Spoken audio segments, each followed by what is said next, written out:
اللهم صل على محمد اللهم بارك على محمد اللهم صل على محمد اللهم بارك على محمد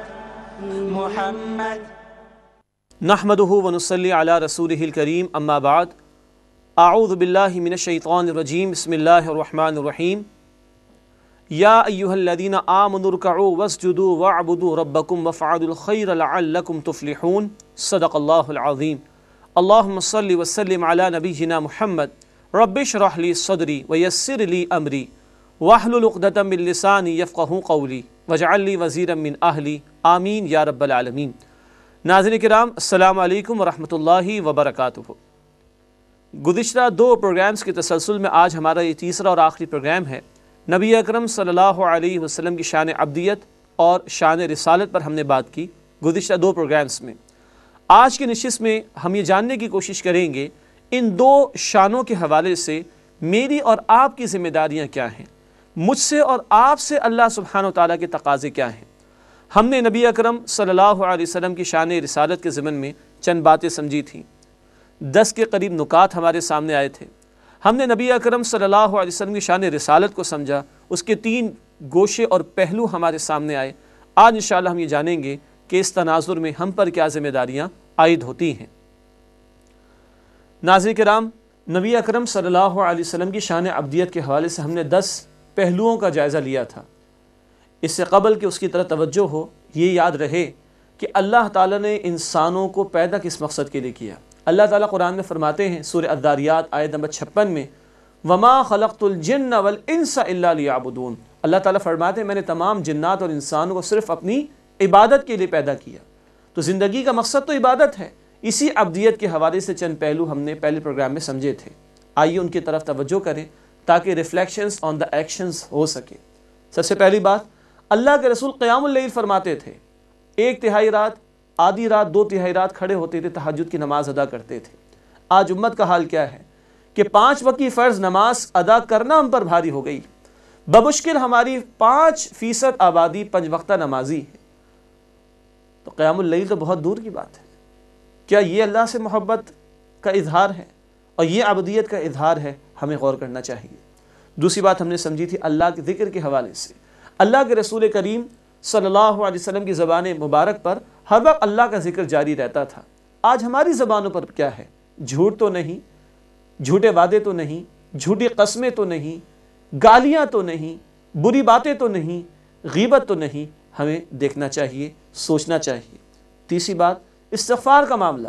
اللہ کے رسول صلی اللہ علیہ وسلم معصوم ہونے کے باوجود 70 مرتبہ، 100 مرتبہ ایک نشست میں استغفار کرتے تھے۔ ہم کس قدر گناہگار ہیں؟ کیا ہماری آنکھوں میں کبھی آنسو بھی آتے ہیں اللہ کے عذاب کے خوف سے؟ کبھی ہمارے ہاتھ بھی اٹھتے ہیں استغفار کے لیے، بخشش مانگنے کے لیے؟ ہمیں غور کرنا چاہیے۔ چوتھی بات ہم نے دعا کے اہتمام سے سمجھی۔ اللہ کے نبی کے شب و روز کے معمولات میں دعائیں داخل تھیں، ہر موقع پر دعاؤں کا اہتمام ہوتا تھا، ہر حاجت کے موقع پر دعاؤں کا اہتمام ہوتا تھا۔ آج ہم پر مشکل پڑتی ہے تو ہم کتنا یاد کرتے ہیں اللہ کو اور کتنا یاد رکھتے ہیں مخلوق کو؟ غور کرنا چاہیے۔ بیماری میں اللہ یاد آتا ہے کہ نہیں؟ یا خالی ڈاکٹر پر ہی ہمارا اعتماد رہتا ہے اور اسی سے امیدیں وابستہ رہتی ہیں؟ شب و روز کے بدلتے حالات کے اندر، دنیا کے نشیب و فراز کے اندر، اونچ اور نیچ کے دوران اللہ ہمیں کتنا یاد رہتا ہے، ہم کتنا اس کو پکارتے ہیں۔ وہ تو کہتا ہے سورہ مومن کی آیت 60 میں ادعونی استجب لکم، مجھ سے مانگو میں تمہیں عطا کروں گا، اور جو نہ مانگے وہ تکبر کر رہا ہے، وہ جہنم میں ڈالا جائے گا۔ اس کو غصہ آتا ہے ان بندوں پر جو مانگتے نہیں اس سے۔ آج ہمارا حال کیا ہے؟ پانچویں بات، صبر کے حوالے سے۔ اللہ کے نبی اس کا پیکر اعظم تھے صلی اللہ علیہ وسلم۔ قرآن بھی ایمان والوں کی شان بیان کرتا ہے کہ ما اصاب من مصیبت الا باذن اللہ، سورہ تغابن کی آیت نمبر 11 ہے، کوئی مصیبت نہیں آتی مگر اللہ کے اذن سے۔ لیکن مومن کا معاملہ کیا ہوتا ہے؟ وہ صبر کرتا ہے۔ ان اللہ مع الصابرین، اللہ صبر کرنے والوں کے ساتھ۔ اب مشکلات اور مصائب میں ہم تھردلے ہو جاتے ہیں یا اللہ پر اعتماد کرتے اس کے فیصلے پر راضی رہنے کی کوشش کرتے ہیں؟ اس کا ہمیں جائزہ لینا چاہیے۔ چھٹی بات شکر کے حوالے سے تھی۔ بے شمار نعمتیں اللہ نے ہمیں دی۔ فَبِأَيِّ آلَاءِ رَبِّكُمَا تُكَذِّبَانِ، تم اپنے رب کی کن کن نعمتوں کا انکار کرو گے؟ اللہ کی نعمتیں تو ایسی ہیں، اس نے کہا سورہ ابراہیم کی آیت نمبر 34 میں، سورہ نحل کی آیت نمبر 18 میں وَإِن تَعُدُّوا نِعْمَةَ اللَّهِ لَا تُحْصُوهَا، اگر تم اللہ کی نعمتوں کو شمار کرنا چاہو بھی تو شمار نہیں کر سکتے۔ کیا ہم اس کا شکر ادا کرتے؟ غور کرنا چاہیے۔ کروڑ نعمتیں اس نے دی، بلا مانگے دی، ہم اس کے مستحق بھی شاید نہیں تھے، اپنے فضل سے اس نے دی، ہم تو شکر ادا نہیں کر رہے۔ اور اللہ کے رسول ہر دعا میں ہم دیکھتے ہیں الحمدللہ کے کلمات آتے ہیں، ہر نعمت کے ملنے پر اللہ سبحانہ وتعالیٰ کا وہ شکر ادا کرتے ہیں۔ ساتویں بات، اللہ پر توکل اور اعتماد کا معاملہ۔ ہر مشکل میں اسی کی طرف توجہ، ہر حاجت کے موقع پر اسی کو پکارنا، اسباب کی بجائے مسبب الاسباب پر اعتماد ہونا۔ آج ہم دیکھیں ہمارے معاملات زندگی میں ہم اللہ کو کتنا یاد رکھتے ہیں، مال، دولت، تعلقات، پی آر ایٹسیٹرا، یہ کتنا ہمیں یاد رہتے ہیں اور ہم اللہ کو کتنا یاد رکھتے ہیں، غور کرنے کی ضرورت ہے۔ آٹھویں بات، عاجزی کا معاملہ۔ اللہ کے نبی مسکینوں کی سطح پر زندگی بسر کرتے تھے، عاجزی اختیار کرتے تھے۔ ہمیں ذرا دولت تھوڑی مل جائے ہم تکبر میں آ جائیں۔ حدیث میں آتا ہے جس کے دل میں رائی کے دانے کے برابر بھی تکبر ہوگا وہ جنت میں داخل نہیں ہوگا، یہ مسلم شریف کی روایت ہے۔ نویں بات ہم نے سمجھی، محبت اور دوستی اللہ سے، سب سے بڑھ کر اللہ سے، اور بندہ اللہ کو ہی بھلا دے، اللہ کی پکار پر ہمارے قدم نہ اٹھے، اس کے سامنے ہم جھکنے کو تیار نہ ہوں، ہم کیا اللہ کو جواب دیں گے؟ آج کیا واقعی ہماری دوستی سب سے بڑھ کر اللہ کے لیے ہے؟ قرآن کہتا ہے سورہ البقرہ آیت 185 میں وَالَّذِينَ آمَنُوا أَشَدُّ حُبًّا لِلَّهِ، اور جو لوگ ایمان لائے ان کی شدید ترین محبت اللہ کے لیے ہوتی ہے۔ اور 10ویں بات، دین کی غیرت، اللہ کے لیے غیرت اور حمیت کا مظاہرہ۔ ہمارے گھر میں گلاس ٹوٹ جائے تو ہم غصہ کرتے ہیں اپنے لخت جگر پر، اللہ کے دین کے احکامات ٹوٹے اور پامال ہوتے ہوں، ہمارے چہرے کا رنگ بدلتا بھی نہ ہو، یہ کیسا ایمان ہوگا؟ اللہ کے نبی کو سب سے زیادہ غصہ کب آتا تھا؟ جب اللہ کے احکامات ٹوٹتے تھے۔ ہمیں غصہ آتا ہے اپنے بچوں پر، بیویوں پر کہ کچھ ایسا ہو گیا، کچھ ویسا ہو گیا، یا اپنے کمزور لوگوں پر، ماتحتوں پر، لیکن اللہ کے دین کے لیے جو غیرت ہونی چاہیے آج وہ نکل چکی ہے ہمارے اندر سے۔ یہ ہیں 10 پہلو جو ہمارے سامنے آئے تھے شان عبدیت کے حوالے سے۔ ہمیں غور کرنا ہوگا اس تناظر میں عبدیت کے ان تقاضوں پر عمل کر رہے ہیں یا نہیں کر رہے۔ اللہ ہمیں اس کی توفیق عطا فرمائے۔ ناظرین کرام، یہ تو شان عبدیت کے حوالے سے چند تقاضے ہیں جو ہمارے سامنے آئے۔ نبی اکرم صلی اللہ علیہ وسلم کی دوسری شان مبارکہ کا ہم نے ذکر کیا تھا دوسرے پروگرام میں، شان رسالت۔ اس حوالے سے ہم نے 3 پہلوؤں کا جائزہ لیا تھا۔ نمبر 1، آپ صلی اللہ علیہ وسلم کو اللہ سبحانہ وتعالیٰ نے تمام جہان والوں کے لیے رحمت بنا کر بھیجا۔ نمبر 2، آپ صلی اللہ علیہ وسلم کو تمام انسانوں کے لیے بشیر و نذیر بنا کر بھیجا۔ نمبر 3، آپ صلی اللہ علیہ وسلم کو اللہ نے اس لیے بھیجا کہ اللہ کی زمین پر اللہ کا عطا کردہ دین اسلام وہ نافذ اور قائم ہو جائے۔ اب آئیے اس تناظر میں میری اور آپ کی ذمہ داریاں کیا ہیں ان کو جاننے کی، سمجھنے کی کوشش کرتے ہیں۔ قرآن حکیم میں سورہ الحج میں اللہ سبحانہ وتعالیٰ نے ہمیں فرمایا ہے آیت نمبر 77 میں وَافْعَلُوا الْخَيْرَ، بھلائی کے خیر کے کام کرو۔ رسول اکرم صلی اللہ علیہ وسلم کو اللہ نے رحمت للعالمین بنایا اور آپ نے لوگوں کی بھلائی اور خیر کے کام کیے۔ یہی تقاضا ایمان والوں سے ہے کہ وَافْعَلُوا الْخَيْرَ، خیر کے بھلائی کے کام کرو۔ اللہ کے رسول صلی اللہ علیہ وسلم نے گھر والوں کے ساتھ، پڑوسیوں کے ساتھ، دوستوں کے ساتھ، اہل محلہ کے ساتھ، یہاں تک کہ دشمنوں کے ساتھ، کافروں کے ساتھ، اور یہاں تک کہ اس سے بڑھ کر جانوروں تک کے ساتھ حسن سلوک کر کے دکھایا۔ آج ہمیں جائزہ لینا چاہیے، آج ہم لوگوں کے لیے خیر کا باعث ہیں یا شر کا باعث ہیں؟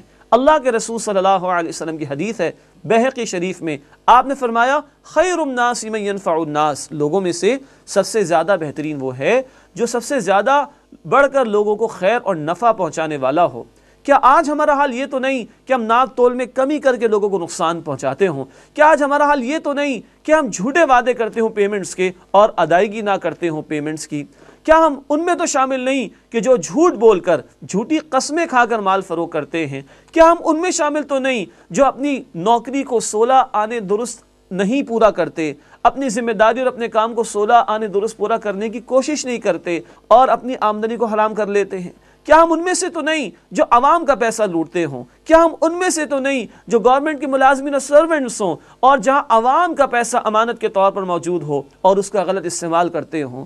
خدارا ہمیں سوچنا چاہیے، ہمارے رسول کو اللہ نے رحمت للعالمین بنا کر بھیجا، آج ہم ان کی امت ہی ہیں، ہم سے یہ تقاضا ہے ہم لوگوں کے لیے رحمت کا باعث بنے، ان کے لیے خیر کا باعث بنے، جیسا کہ اللہ کے رسول صلی اللہ علیہ وسلم نے فرمایا۔ بخاری شریف کی روایت ہے، جو کسی بھائی کی، دوست کی، ساتھی کی حاجت کو پورا کرنے میں لگتا ہے، اللہ تعالیٰ ایسے شخص کی حاجت کو پورا کرنے میں لگ جاتے ہیں۔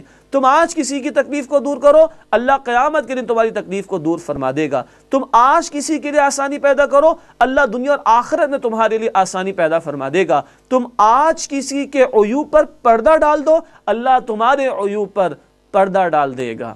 یہ ہے ہمارے رسول صلی اللہ علیہ وسلم کی تعلیم۔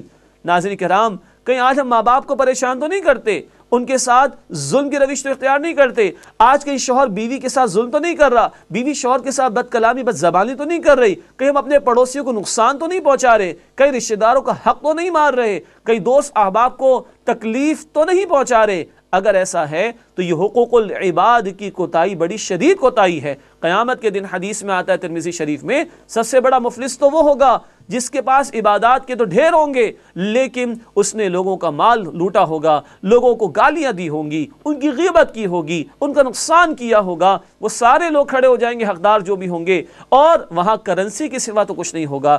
حدیث جو کہ جامع ترمذی میں ہے، اس میں آتا ہے اب اللہ تعالیٰ کا دربار لگے گا اور اس شخص کی نیکیاں ان حقداروں کے حوالے کر دی جائیں گی۔ پھر بھی کچھ لوگ کھڑے ہوں گے اور اس کی ساری نیکیاں ختم ہو جائیں گی۔ اب یہ کھڑے ہونے والے کہیں گے یا اللہ ہمارا حق تو باقی ہے۔ اب حکم ہوگا کہ ان حقداروں کے گناہوں کو لے کر اس شخص کے نام اعمال میں ڈال دو اور اس کو جہنم کے حوالے کر دو۔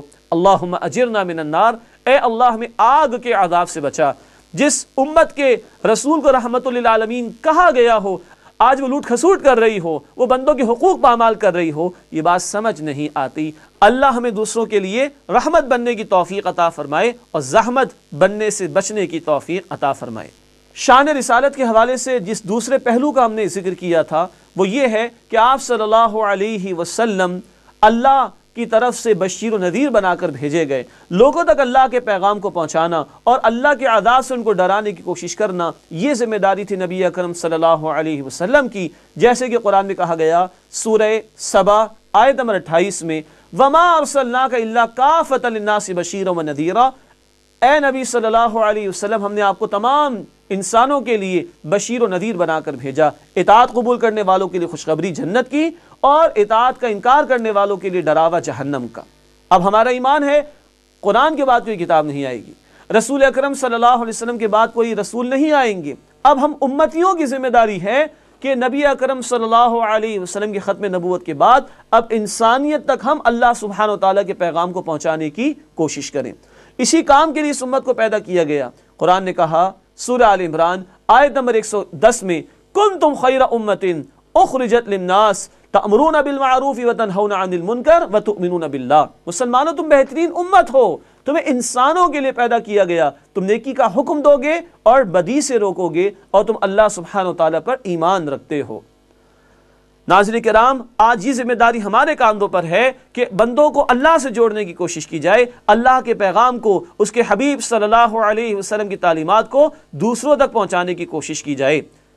اس حوالے سے بڑی پیاری بشارت دی ہے رسول اکرم صلی اللہ علیہ وسلم نے۔ ہم اپنی رکشے ٹیکسیوں اور گاڑیوں کے پیچھے دیکھتے ہیں لکھا ہوتا ہے ماں کی دعا جنت کی ہوا، اللہ ہماری ماؤں کا سایہ ہم پر قائم رکھے، لیکن کہاں ہماری ماں کی دعا اور کہاں اللہ کے رسول صلی اللہ علیہ وسلم کی دعا، زمین آسمان کا فرق ہے۔ جی ہاں ناظرین کرام، اللہ کے رسول نے دعا دی صلی اللہ علیہ وسلم۔ ترمذی شریف کی روایت ہے، آپ نے فرمایا اللہ اس بندے کو خوش و خرم رکھے، تر و تازہ رکھے، خوشحال کرے، پراسپر کرے جو مجھ سے کوئی بات سنے اور من و عن ایگزیکٹلی اسی طرح دوسروں تک پہنچا دے۔ قرآن کی 6236 کے لگ بھگ آیات ہم تک پہنچائی رسول اکرم صلی اللہ علیہ وسلم نے۔ ہزاروں کی تعداد میں احادیث کا ذخیرہ ہمارے پاس موجود ہے اور یہ بشارت بھی اسی ذخیرے میں موجود ہے کہ آپ صلی اللہ علیہ وسلم نے فرمایا اللہ اس بندے کو خوش و خرم رکھے جو مجھ سے کوئی بات سنے اور اسی طرح دوسروں تک پہنچا دے۔ ناظرین کرام، یہی 23 برس کی سنت تھی نبی اکرم صلی اللہ علیہ وسلم کی کہ اللہ کے بندوں کو اللہ سے جوڑنا۔ سورہ یوسف آیت 108 میں آتا ہے ہذہ سبیلی ادعو الی اللہ، نبی اکرم صلی اللہ علیہ وسلم سے کہلوایا گیا کہ آپ فرمائیے یہ میرا راستہ، میرا طریقہ ہے، میں اللہ کی طرف دعوت دیتا ہوں۔ آپ نے انسانیت کو اللہ کی طرف دعوت دی۔ آج یہ سنت، سب سے بڑی سنت، 23 برس کی سنت، اس کی ذمہ داری ہمارے کاندھوں پر ہے۔ تبھی انشاءاللہ ہم اللہ کے سرخ روح ہو سکیں گے، ورنہ امکان ہے کہ کل کوئی غیر مسلم کھڑا ہو کر کہہ دے کہ اے اللہ یہ کتاب، یہ مسلمان کے پاس قرآن تھا اور اس کی ذمہ داری تھی، اس سے پیغام نہیں پہنچایا، میں کیا کروں۔ اس شناعت سے بچنے کے لیے، اس برے انجام سے بچنے کے لیے ضروری ہے کہ اس ذمہ داری کو ہم ادا کرنے کی کوشش کریں۔ ناظرین کرام، شان رسالت کے حوالے سے تیسرا پہلو جو ہم نے سمجھنے کی کوشش کی تھی وہ یہ ہے کہ آپ صلی اللہ علیہ وسلم کو اللہ نے اس لیے بھیجا کہ آپ اللہ کی زمین پر اللہ کے دین کو قائم کر دیں۔ سورہ توبہ آیت 33، سورہ فتح آیت نمبر 28 اور سورہ صف کی آیت نمبر 9 میں بیان آیا لِيُظْهِرَهُ عَلَى الدِّينِ كُلِّهِ، آپ صلی اللہ علیہ وسلم کو اس لیے بھیجا گیا، قرآن آپ کو اس لیے دیا گیا، دین حق اسلام اس لیے دیا گیا کہ آپ کل زمین پر اللہ کے دین کو قائم اور نافذ کر دیں۔